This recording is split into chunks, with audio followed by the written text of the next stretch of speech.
La integración, tanto en América Latina como en Europa, lleva ya más de medio siglo de desarrollo, pero con diferencias notables entre un proceso y otro.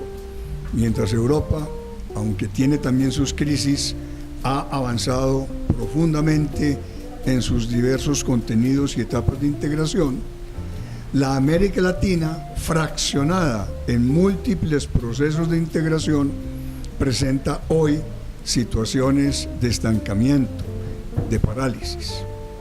Alrededor de esta problemática vamos entonces a dialogar con la profesora Rita Giacalone y el profesor José Briceño, en donde yo, como director del Centro Pensamiento Global Edgar Vieira, estaremos desarrollando algunos comentarios al respecto. Le preguntaría entonces a ellos, en primer término, ¿cuáles se identificarían como las principales causas o razones de la parálisis de la integración latinoamericana? Bueno, yo creo que una de las primeras causas que ha influido en esta parálisis de la integración latinoamericana, que además en diversos ciclos ha sucedió en los años 80, sucedió a fines de los 90, está sucediendo un poco ahora, es los cambios políticos y el sesgo ideológico muy fuerte que ha acompañado esos cambios políticos en la región. Por ejemplo, en la década del 90. En la década del 90 hubo un predominio de gobiernos, digamos, favorables a políticas de mercado, que apoyaban la inserción. Era un periodo de transición a la democracia en muchos países de América Latina y la integración se puede decir que fue exitosa. Tuvo sus dificultades, tuvo sus retrocesos, pero para muchos fue una época dorada de la integración latinoamericana. Particularmente en los casos del Mercosur y la Comunidad Andina, los logros a nivel comercial fueron importantes, fueron sustantivos. Entonces hay un cansancio al final de la década con las políticas de mercado. Algunos países no tuvieron el mismo éxito que otros, algunos procesos empezaron a demostrar deficiencias que, más de estar vinculados simplemente a las políticas del mercado, se vinculaban a otros elementos, como por ejemplo en el caso de Mercosur, la ausencia de coordinación de políticas económicas. No basta solo la apertura, hay que coordinar políticas económicas, porque factores como la política cambiaria, por ejemplo, tienen incidencia sobre el comercio, el tipo de cambio tiene incidencia sobre el comercio. Entonces se inicia un ciclo político en América Latina, un ciclo nuevo, en el que van asumiendo el poder gobiernos de izquierda o centro-izquierda. Es un ciclo muy complejo, muy diverso. No es lo mismo Hugo Chávez que Lula, no es lo mismo Hugo Chávez y Lula que Bachelet. Y todos entran dentro, se incorporan, son parte de ese ciclo. Y entonces hay en los movimientos más radicales, en los partidos más radicales, en los gobiernos más radicales de ese ciclo, Chávez, por ejemplo, hay una nueva concepción de la integración. La integración, entonces, ya más, incluso más que integración, se empieza a hablar de cooperación, se empieza a promover iniciativas de cooperación, de diálogo político. Y ahí cambia sustantivamente. Hay un nuevo ciclo en los cuales los mercados no son importantes, y ahora, en este momento, estamos en un nuevo ciclo que no sabemos a dónde va. Yo creo que esos ciclos políticos son una variable importante. ¿Y tu concepto, Rita?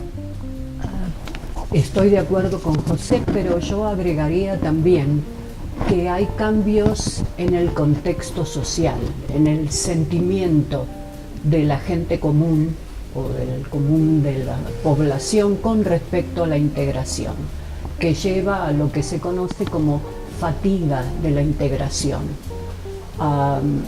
Y creo que en parte se relaciona, por ejemplo en el caso europeo, con la incapacidad demostrada por la integración regional para prevenir o disminuir los efectos de la crisis económica global que se inició en el 2008.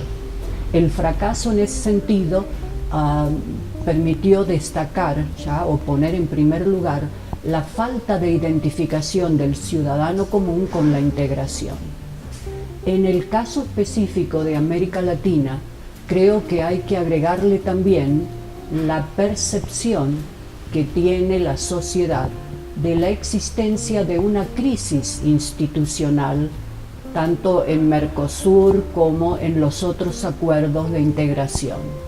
Desde la salida de Venezuela de la Comunidad Andina, estamos en un proceso muy fluido el hecho de que existan múltiples acuerdos simultáneos con enfoques notoriamente divergentes contribuye a que la gente se fatigue de escuchar estas discusiones a veces bizantinas para los intereses del día a día del común de los mortales. Entonces, ¿cómo se manifiesta la crisis institucional? Yo daría dos ejemplos concretos. Primero, la incapacidad de la UNASUR de elegir un secretario general. La sede está vacante por ese motivo desde hace más de 2 años. Pero aún antes de esto, ya en Mercosur, la crisis de las pasteras entre Uruguay y Argentina puso de relieve que para solucionar un conflicto intra-Mercosur había que recurrir a un factor externo como la Corte Internacional de Justicia. O sea, es evidente que la institución Mercosur no funciona para dirimir conflictos ni siquiera entre sus miembros. Sí, de acuerdo a esto, entonces, lo que podríamos pensar y estar de acuerdo como académicos es que cabe en este momento una gran responsabilidad de parte de la academia para repensar la integración latinoamericana, evaluar todo este tipo de coyunturas, hay muchas más, pero estas muy importantes que ustedes han mencionado, y poderle proponer a los gobiernos, órganos de integración y a una sociedad civil más participativa el cómo poder relanzar la integración latinoamericana, tal como lo van a hacer igualmente en el proceso europeo. Muchas gracias. Gracias a usted.